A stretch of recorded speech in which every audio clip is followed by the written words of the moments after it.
This story begins at an elementary school on an ordinary Wednesday. Every classroom was full of children, except one. Justine's class was completely empty. Only one student had shown up, Alex. Out of the 18 children who were supposed to be there, 17 never arrived. And it wasn't because of sickness or an accident.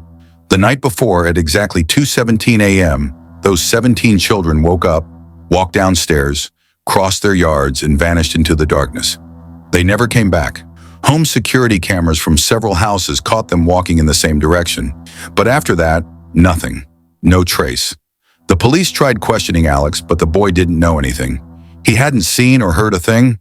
They also questioned Justine, but she was just as confused as everyone else. The school shut down for a month. Parents were desperate. Fear was spreading fast.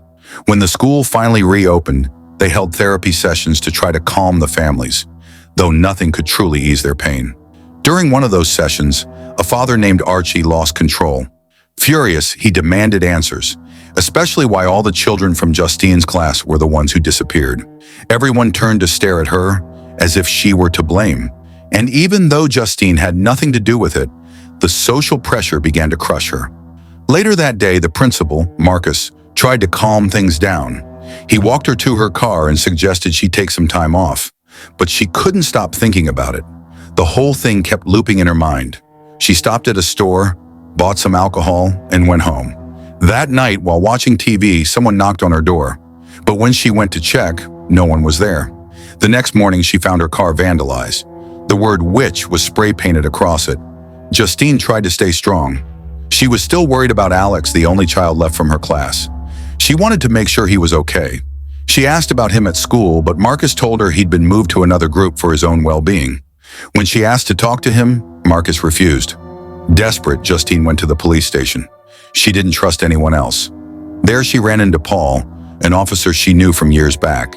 She texted him and asked to meet that same night. They met at a bar and talked for hours about the disappearances, the fear, and their lives. Paul tried to comfort her, but he had his own demons. Justine confessed that people looked at her like she was a witch, as if she had made those kids disappear. Paul told her to stay out of it, to let the police handle the case. But she couldn't. Something deep inside her told her things didn't add up. The next day, Justine did what she wasn't supposed to. She followed Alex after school. She watched him walk home and stayed outside, observing. She knocked on the door, but no one answered. She circled around the house and peeked through a window. What she saw made her blood run cold. Alex's parents were sitting perfectly still, motionless, lifeless. They didn't move. They didn't speak. They just sat there, like statues. Terrified, Justine ran to her car and called Marcus to tell him. But instead of helping, he scolded her. He told her to stop getting involved in things that weren't her responsibility. Later that day, while shopping, Donna, Paul's wife, confronted her in public. Furious, Donna shoved her to the ground and accused her of sleeping with her husband. The fight was so violent that a stranger had to step in. That night, Justine barely slept. She had nightmares. Visions of the children, Alex's house, and a woman she didn't recognize. The next morning, she tried to talk to Alex again, but he ignored her completely and ran away. Still, Justine didn't give up. She followed him one more time, parking across the street from his house and waiting inside her car. Hours passed. Night fell. The neighborhood went silent. No one went in or out. Eventually, exhaustion took over, and she fell asleep in the driver's seat. But while she slept, something horrifying happened. An old woman came out of Alex's house. She crossed the street slowly, holding a pair of scissors. She quietly opened the back door of Justine's car, cut off a lock of her hair, and walked away as if nothing had happened. Meanwhile, across town, Archie was still obsessed. He had been watching the security footage of the night his son disappeared, over and over, hoping to catch something he'd missed, but there was nothing. Frustrated, he went to the police station, demanding answers. The chief told him the case was still open, but Archie didn't believe it. He'd lost all faith. He insisted they investigate Justine, claiming she had something to do with it, but no one listened. That night, Archie had a nightmare. He dreamed of a witch, of trapped children, of dark rituals. He woke up in a panic, heart pounding, unsure if it had been a dream or a warning. The next morning, Archie had an idea. He started checking cell towers in the area, trying to find out which houses were connected to a specific antenna the night the children vanished. That's how Archie found a pattern. A group of houses shared the same signal. He visited one of them and asked to see the security footage. The woman living there refused, but when her husband came home, Archie made the same request, and he agreed. Together they reviewed the footage, and then Archie saw it, a detail in the path the children had taken, a direction. He marked the location on his map and drove there. While passing through the area, he saw something he didn't expect. Justine, pumping gas. Without thinking, he pulled over and confronted her. They started arguing. Justine was exhausted from the accusations, while Archie was convinced she knew something. But in the middle of their fight, Principal Marcus appeared out of nowhere, running toward them with a blank stare, and without saying a word, he lunged at Justine, trying to kill her. Justine barely managed to react before Marcus tackled her to the ground. He looked possessed, completely gone. Archie tried to pull him off, but Marcus turned on him too. They fought desperately until Justine broke free and ran toward a nearby store. Marcus chased her with inhuman speed. In the chaos, Archie caught up to him and slammed him against a refrigerator.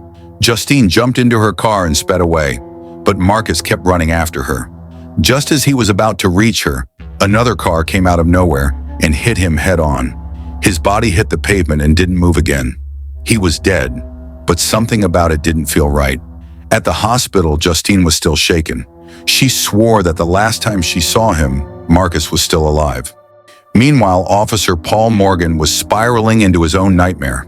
He had recently had a run-in with James, a homeless young man who survived by stealing. In a moment of desperation, James had broken into what he thought was an abandoned house.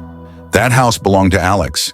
Inside, James found Alex's parents sitting on the couch, completely still, their eyes empty. They weren't dead, but they weren't alive either. When he went down to the basement, he saw them, the 17 missing children. James fled without making a sound. Days later, he saw a flyer offering a reward for any information. He thought about going to the police, but when he walked into the station, Paul saw him. Believing James was there to report him for something from his past, Paul panicked and started chasing him. James ran into the woods and hid in his tent, terrified. He knew he had found something horrific but didn't know whom to trust. Paul eventually caught up with him. James stabbed him with a needle, but Paul didn't shoot. James begged him to listen, said he knew where the children were. Paul hesitated, then agreed to follow him. They went together to Alex's house. Paul entered alone. Hours passed, and he never came out. When he finally did, he wasn't the same. His face was expressionless, hollow. He opened the patrol car, dragged James out, and forced him into the house. Then, the film cuts to a memory, a flashback of Marcus. Sometime earlier, he'd been visited by a woman named Gladys, who claimed to be Alex's great-aunt. She said the boy's parents were sick and couldn't take care of him. Marcus insisted on talking to the real guardians, but she refused. That same night, Gladys showed up at his house with some excuse. She entered quietly and performed a ritual, using a bowl of water, a twig, a lock of hair, and blood. From that moment, she took control of Marcus. He was no longer himself. Gladys was pulling the strings. She was the one who made him attack Justine at the gas station. She had even used a strand of Justine's hair to complete her spell. With Marcus dead, Archie and Justine decided to join forces. Archie showed her his map with all the marked locations, and Justine immediately recognized one of them, Alex's house. Everything pointed there. Inside that house, Alex's life had become a nightmare. His once loving parents now sat motionless, silent, hollow-eyed. Gladys, pretending to be his great-aunt, forced him to stay quiet. She warned him that if he spoke to anyone, his parents would die. Days passed and Alex gave in. He brought canned food to his parents, kept going to school, obeyed every order. One night, Gladys told him she was sick and needed personal belongings from his classmates to heal. Alex stole their name tags from school and brought them to her. That same night at exactly 2:17 a.m., Gladys performed another ritual. One by one, the children began walking through the streets toward her house. And one by one, they vanished. Since that night, Gladys had lived surrounded by the bodies of possessed children and adults under her control. When Justine and Archie arrived at the house, everything was already out of control. Paul and James came out to meet them, but they were no longer themselves. They attacked mercilessly. Paul seemed unstoppable. No matter how many times they hit him, he kept getting back up. Justine had no choice left. She grabbed Paul's gun and fired at his head. It was the only way to stop him. Justine fired again, this time at James, saving Archie's life. But inside the house, things were far worse. On the second floor, Alex's parents, still under the spell, turned violently against their own son. Alex hid wherever he could, trembling. Down in the basement, Archie found the missing children. They were alive, but trapped in a trance, motionless, eyes empty. Then Gladys appeared. Holding her wand wrapped with hair and streaked with blood, she picked up an object that belonged to Archie and used it to control him. His face went blank. Slowly, he turned and began attacking Justine. Seeing it all unfold, Alex made a choice. His moment had come. While Archie tried to strangle Justine, Alex ran into the bathroom. In his hands, he carried one of Gladys's wigs. He pulled out a strand of her hair and began his own version of the ritual. He sliced his palm, let his blood drip onto the wand, and snapped it in half. In that instant, something changed.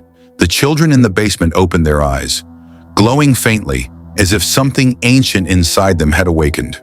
They rose one by one, ran up the stairs, and flooded out into the neighborhood. Then they surrounded Gladys.